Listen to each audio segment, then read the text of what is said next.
You're sitting at a kitchen table on a Sunday afternoon. There's a history book open in front of you, the kind your kid brought home from school. You flip to the index, looking for something specific. You scan the T's: Taylor, Thomson, Turing, no Tesla. You flip back through the chapters. Edison gets 4 pages, Marconi gets 2. You check the index again, slower this time, wondering if you missed it. You didn't. He's not there. That's a strange feeling, finding an absence where something important should be. Here's the question that absence should make you ask. What does it mean when one of the most consequential inventors in human history gets edited out of the record?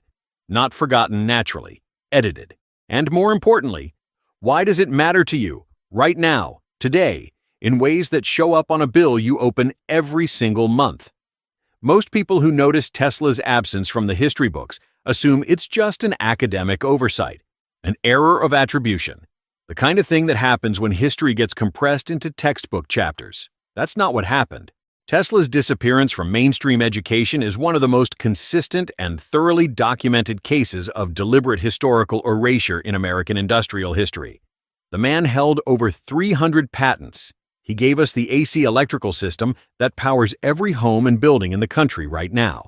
He had the foundational patents on radio transmission before Marconi filed a single claim, a fact the U.S. Supreme Court confirmed in 1943, though by then it was too late to matter. And yet somewhere between the early 1900s and the textbooks your children bring home today, Nikola Tesla was quietly removed from the story of modern civilization. The frame that explains this most clearly isn't conspiracy, it's economics. Call it the suppression of inconvenient science. The pattern is simple. When a discovery threatens the revenue model of a dominant industry, the discovery gets buried, and the discoverer gets discredited. It has happened before. It happened to Tesla. And the consequences of it are still showing up in your electricity bill every month. I've spent years going through Tesla's original patents, his correspondence, and the documented timeline of his funding. What I found was not a story of a forgotten genius. It was a story of a man who got very close to something and was stopped just before he got there. Let me walk you through what that actually looked like. In the late 1890s, Tesla was the most celebrated inventor in the world. He had already given the world alternating current, the electrical system that defeated Edison's DC model and became the global standard. He was wealthy, respected, and connected to the most powerful financiers of the age, and none of that protected him. Here's what most people don't know about how AC electricity actually got commercialized. Tesla developed it, Westinghouse funded it, and J.P. Morgan, the most powerful banker in America at the time, eventually positioned himself to control the infrastructure that distributed it. Power lines, substations, metering systems, the physical grid.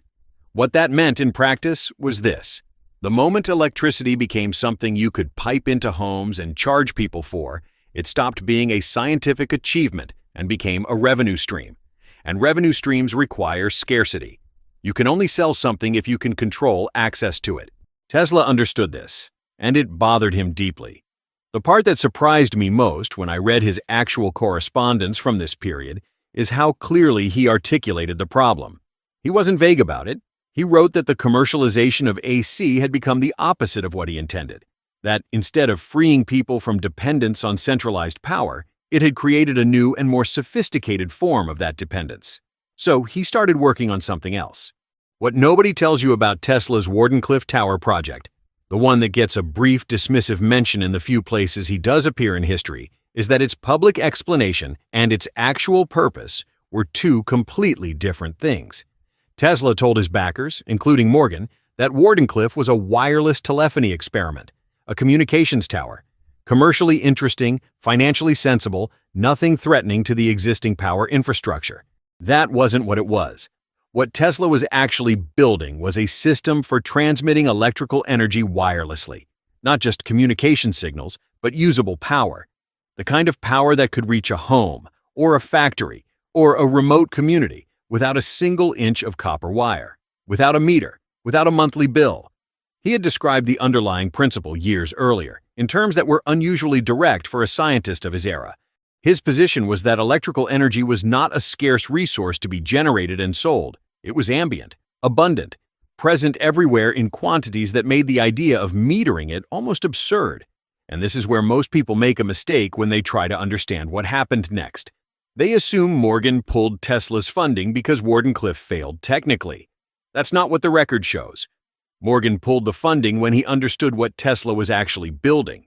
The question Morgan asked, according to Tesla's own account, was direct. If this works, where do I put the meter? If people can access electrical energy the way they access sunlight or air, what exactly are the power companies selling? The answer was nothing. And nothing was not an acceptable business outcome for the men who had spent decades building the infrastructure of American electricity. Wardenclyffe went dark. Tesla's funding dried up across every project he was running. He spent the last 30 years of his life in diminishing circumstances, moving from laboratory to hotel room, selling off patents to cover debts, watching the world use his discoveries while refusing to acknowledge they were his. He died in 1943, in a room at the New Yorker Hotel, largely alone. The U.S. government seized his papers and research within days of his death. And here's what all three phases of that story, the commercialization of AC, the suppression of Wardenclyffe, and the erasure from the historical record, have in common. They were not random. They were not the result of Tesla being difficult or impractical or ahead of his time in ways that made his work inaccessible. They were the result of a single, consistent economic calculation. His most important work threatened the revenue model of the most powerful industry of the 20th century. And so that work was buried. The cost of that burial isn't abstract. It's the number on your electricity bill every month. It's the rate increase that got approved last year and the one that will get approved next year. It's the infrastructure you have no alternative to, because the alternative was funded out of existence 100 years ago. After enough time sitting with that history, I started asking a different question than most people ask. Not, why did this happen? That part is clear enough. But what happened to the science itself? Ideas don't disappear when their inventors do. Patents expire. Notes surface. Engineers who studied Tesla's work passed what they understood to the next generation, quietly, outside of institutional channels. And what a small group of independent researchers eventually pieced together, working from Tesla's original filings, his published lectures, and the technical record he left behind, was that the core principle he was working toward at Wardenclyffe was not only valid, it was buildable. The materials Tesla needed in 1910 were either unavailable or prohibitively expensive. The same components today cost a few dollars at a hardware store. The principle is this: certain electrical configurations don't just conduct energy, they amplify it. A small input, correctly structured, produces a measurably larger output. Not from nothing. That's not what's being claimed. From the ambient electrical potential that exists in the environment around us, the same energy Tesla spent his career trying to make accessible. Applied practically, this means a compact, buildable device that generates continuous electrical output, enough to meaningfully reduce what a household draws from the grid. The Wardenclyffe problem, where do you put the meter, is exactly the point. With a device like this running in your home, the meter measures less. The bill reflects less.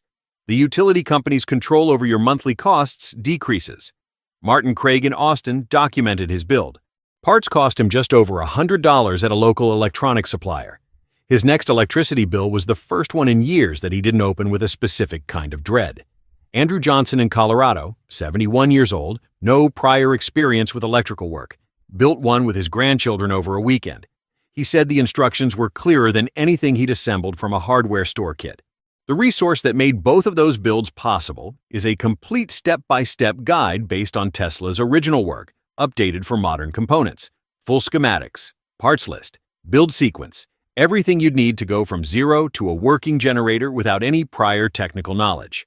I want to address something directly, because it's probably sitting in the back of your mind right now. You might be thinking, I'm not an engineer. I've never built anything electrical. This sounds like something for people with workshops and specialized tools. It isn't. The people who tested these instructions before they were published were specifically chosen because they weren't technical. The goal was to make sure the guide worked for someone who had never held a wire stripper. The build takes under 4 hours. The parts are available at any Home Depot or electronics supply store. If you can follow a numbered list, you can complete this. Andrew Johnson built one at 71 with no prior experience. His grandchildren helped, and he said it was more intuitive than assembling furniture. Martin Craig had been seriously considering a $15,000 solar installation. He spent $108 instead. The result showed up on the first bill after the build was complete. The reason this works isn't magic or marketing. It's the same principle Tesla documented over a century ago.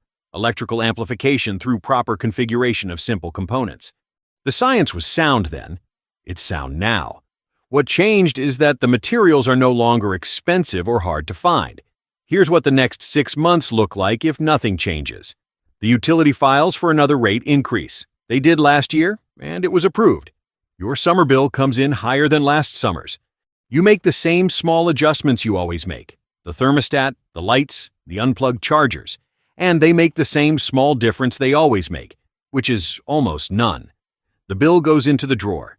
You tell yourself you'll look into alternatives when you have more time. You won't have more time. Nobody does. That's not a criticism, it's just how life works. Now here's what changes if you take one afternoon. You spend 4 hours. You spend less money than a single elevated electricity bill. You build something that produces power your meter doesn't measure. And the next time that envelope arrives, you open it differently, not with the quiet dread of a number you can't control, but with something closer to indifference. Because you already know it's going to be lower.